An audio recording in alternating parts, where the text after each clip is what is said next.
Assalamualaikum warahmatullahi wabarakatuh. Jangan biarkan hati kita kosong. Kita mungkin bosan, kita cari handphone, kita belik-belik mungkin menyaksikan hiburan-hiburan, kita ketawa, mungkin kita menyaksikan sesuatu yang berjam-jam masa berlalu dan kita lupa Allah Subhanahu Wa Taala.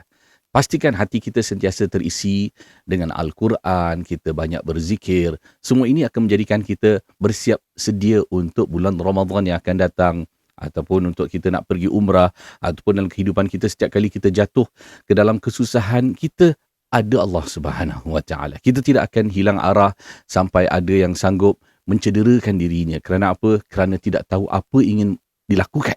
Apa yang kita perlu adalah untuk dekatkan diri kita kepada Allah Subhanahu Wa Taala. Apatah lagi bila kita berseorangan diri, kita mungkin dalam keadaan bosan, buntu dan sebagainya, kita cari Allah. Sentiasa dekat kepada Allah Subhanahu Wa Taala. Yakinlah Allah bersama kita.